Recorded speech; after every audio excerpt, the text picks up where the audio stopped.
কলকাতা থেকে ট্রেনে করে আমরা কিভাবে কাশ্মীরের শ্রীনগর স্টেশনে পৌঁছালাম তার ডিটেলস আপনাদের দেখিয়ে দেবো এই ভিডিওতে। বানিহাল থেকে কাশ্মীরের শ্রীনগর স্টেশন পৌঁছাতে লোকাল ট্রেনে লাগে মাত্র ৪৫ টাকা। যদি আপনারা লোকাল ট্রেনে করে আসেন তাহলে আপনাদের গাড়ি ভাড়া বাবদ ৪ থেকে ৫,০০০ টাকা বেঁচে যাবে। আর এই লোকাল ট্রেনের চারিপাশের সৌন্দর্যও অপূর্ব। দুদিকে বরফে ঘেরা পাহাড়, হলুদ শস্যের ক্ষেত, আর তার মাঝখান দিয়ে ছুটে চলবে কাশ্মীরের লোকাল ট্রেন। এখান থেকে আমরা যাব বানিহাল, বানিহাল থেকে শ্রীনগর। এই যে আমাদের ট্রেন চলে যাচ্ছে, আমরা এই ট্রেনেই আসলাম। আমরা এই গাড়িটা উধমপুর থেকে বুক করলাম, এটা টাভেরা। এই ভিডিওটা দেখলে আপনারা নিজেরাই প্ল্যান করে বেরিয়ে পড়তে পারবেন কাশ্মীরের উদ্দেশ্যে। তাহলে শুরু করা যাক আজকের গল্পটা। আজ ৯ই এপ্রিল আমরা কাশ্মীরের উদ্দেশ্যে রওনা দিয়েছি। ৫টায় শিয়ালদা থেকে ট্রেন ছাড়বে। আমাদের ট্রেন শিয়ালদা বিকানির দুরন্ত এক্সপ্রেস। আমরা দিল্লি যাব ফার্স্টে, তো দিল্লি থেকে আমরা তারপরে কাটরা যাব। আর ট্রেনটি দিল্লিতে পৌঁছানোর টাইম সকাল ১১টার দিকে। আমরা দিল্লি থেকে আবার কাটরা ট্রেন ধরবো, সেটা সন্ধেবেলা। আবার কালকে আমরা সন্ধেবেলা কাটরা ট্রেন ধরবো, আর কাটরা থেকে আমরা যাব শ্রীনগর। দেখতে দেখতে পরদিন সকাল ১১টায় আমরা পৌঁছে গেলাম দিল্লি।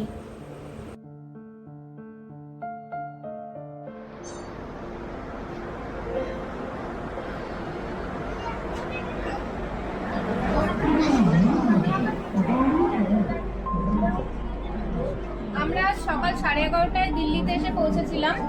আর এখানে আমরা সারাদিনটা আজকে ইন্ডিয়া গেটে একটু ঘুরলাম। তো এখানে আমরা কাছাকাছি একটা হলিডে হোমে একটু রেস্ট নিয়েছিলাম। তারপরে এখন আমরা আবার স্টেশন চলে এসেছি। এখানে আমাদের 7টা বাজে ট্রেন। আমরা এখন এখান থেকে কাটরা যাচ্ছি। আর আজকে আমরা ট্রেনে উঠলাম, কালকে আমরা কাটরা পৌঁছাবো। কাটরা থেকে আমরা কালকেই শ্রীনগর পৌঁছে যাবো। এখন ভোর ৫টা ১৭ বাজে। আমরা উধমপুরে নামলাম। এখান থেকে আমরা ট্যাক্সি করে বানিহাল যাব। আর বানিহাল থেকে আমাদের লোকাল ট্রেন ধরতে হবে শ্রীনগরের উদ্দেশ্যে। আমরা কাটরা অবধি না গিয়ে তার আগে স্টেশন উধমপুরেই নেমে পড়লাম, কারণ কাটরার তুলনায় উধমপুর থেকে শ্রীনগরের ডিস্টেন্স অনেকটাই কম হবে। এখানে রিটায়ারিং রুমও রয়েছে, আর পাশেই রয়েছে ওয়েটিং রুম। যেহেতু এখনো চারিদিকটা বেশ অন্ধকার রয়েছে, তাই ওয়েটিং রুমে বসে ভোর হওয়ার অপেক্ষা করলাম আর ফ্রেশ হয়ে নিলাম। এখন ভোর হচ্ছে আস্তে আস্তে, আর চারিদিকের পাহাড়গুলো বেশ সুন্দর দেখা যাচ্ছে।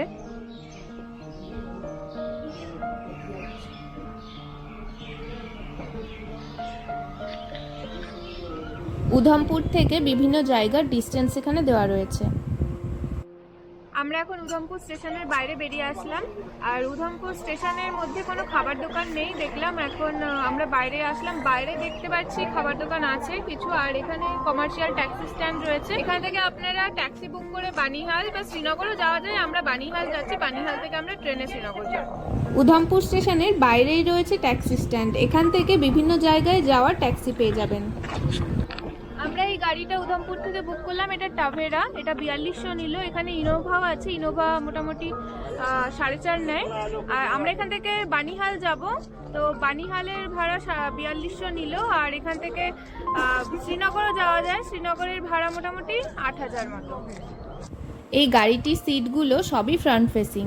আমরা পাহাড়ে গিয়ে সাধারণত এমন গাড়ি বুক করি যেগুলো সিটগুলো সব ফ্রন্ট ফেসিং, কারণ পাহাড়ে ফ্রন্ট ফেসিং সিটের গাড়িগুলো চললে শারীরিক সমস্যার তুলনায় কম হয়। আপনারাও পাহাড়ে গিয়ে এমন গাড়ি বুক করবেন যার সিটগুলো সবই ফ্রন্ট ফেসিং। যদি আপনারা উধমপুর থেকে ডাইরেক্ট গাড়িতে শ্রীনগর না গিয়ে বানিহাল অবধি যান এবং বানিহাল থেকে লোকাল ট্রেনে করে শ্রীনগর যান, তাহলে আপনাদের মোটামুটি ৪,০০০ টাকা মতো সেভ হবে। এতে আপনাদের টাকাও কিছুটা সেভ হবে, আর ট্রেন জার্নি তো কমফোর্টেবল হয়ই। আমরা এখন চলেছি উধমপুর থেকে বানিহালের উদ্দেশ্যে। বানিহাল থেকে শ্রীনগরে যাওয়ার লোকাল ট্রেন আমরা পেয়ে যাব।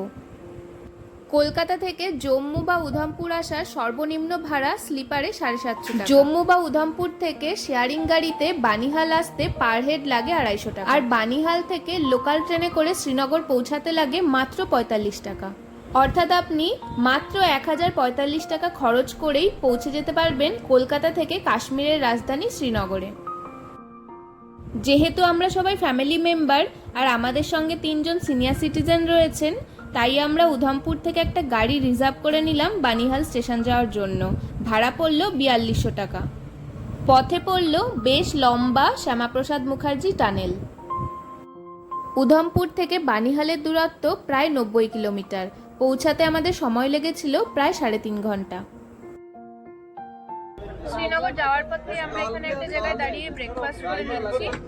আমরা এখানে পরোটা অর্ডার করেছি, এই পরোটাগুলো 40 টাকা। এখন 11টা বাজে, আমরা বানিহাল স্টেশনে পৌঁছে গেলাম। এই যে বানিহাল স্টেশন, এটা পাহাড়ের ওপর দিয়ে বরফ পড়ে আছে দেখা যাচ্ছে, খুব সুন্দর লাগছে।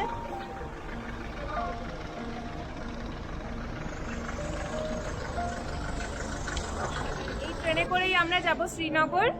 বানিহাল স্টেশন থেকে শ্রীনগর স্টেশনের ভাড়া হচ্ছে 45 টাকা করে। এই স্টেশনটার আশেপাশে বরফের পাহাড়, খুব সুন্দর লাগছে, চারিপাশেই পাহাড়। ট্রেনটা ছাড়বে 11টা 25 নাগাদে আর শ্রীনগর পৌঁছাবে 1:30 নাগাদ।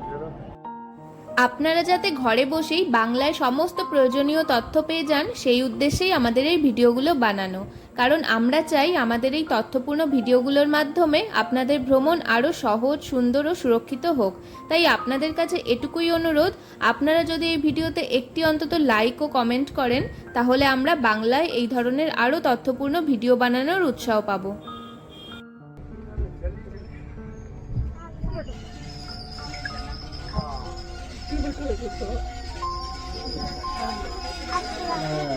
ট্রেন এখন যে স্টেশনে দাঁড়িয়েছে তার নাম কাজিগুন্ড, আর স্টেশনের থেকে বাইরের ভিউটা জাস্ট অসম, দারুণ লাগছে, দেখে নিন আপনারাও।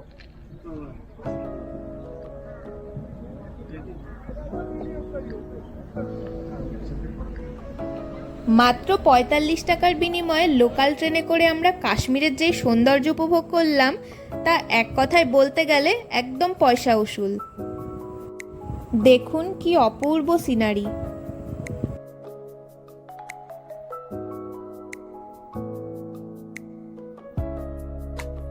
ট্রেন এখন দাঁড়ালো অনন্তনাগ স্টেশনে। আপনারা যদি আগে পেহেলগাঁও যেতে চান, তাহলে এই অনন্তনাগ স্টেশনে নেমেই গাড়ি করে পেহেলগাঁও যেতে হবে।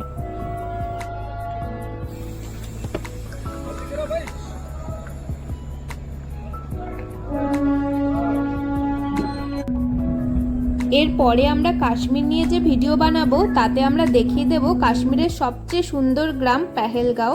সেখানে লিডার নদীর একদম ধারে খুব সুন্দর সুন্দর কয়েকটা হোটেল রয়েছে, সেগুলোর লোকেশন দেখিয়ে দেব আর তার সঙ্গে দিয়ে দেব সেই হোটেলগুলোর কন্ট্যাক্ট নাম্বার। তাতে আপনারা ভবিষ্যতে কখনো কাশ্মীর ঘুরতে এলে আপনাদের হোটেল বুকিং করতে খুব সুবিধা হবে। তাই চ্যানেলটিকে সাবস্ক্রাইব করে পাশে থাকা বেল আইকনটিকে প্রেস করে রাখুন।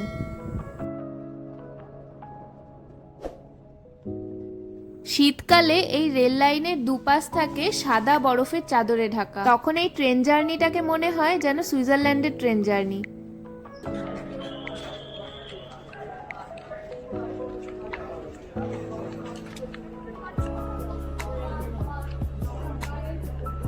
আমরা শ্রীনগর পৌঁছে গেলাম, এখন বাজে 1:43 টাইম। আমরা এখন বাইরে যাচ্ছি, স্টেশনের বাইরে থেকে আমরা গাড়ি করে হোটেলের দিকে যাব।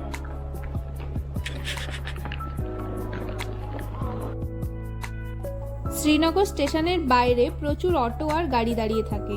আপনারা স্টেশন থেকে বেরিয়ে সেই অটো বা গাড়ি রিজার্ভ করে সহজেই শ্রীনগর শহরের মধ্যে যে কোনো হোটেলেই পৌঁছে যেতে পারবেন। আপনাদের কাশ্মীর নিয়ে যদি আর কিছু জিজ্ঞাসা থাকে, অবশ্যই কমেন্টে লিখে জানান। আমরা প্রায় সব কমেন্টেরই উত্তর দেওয়ার চেষ্টা করি। ভিডিওটি যদি ভালো লেগে থাকে, অবশ্যই একটি লাইক করে দেবেন। সবাই খুব ভালো থাকবেন, সুস্থ থাকবেন। দেখা হবে আবার পরের ভিডিওয়ে।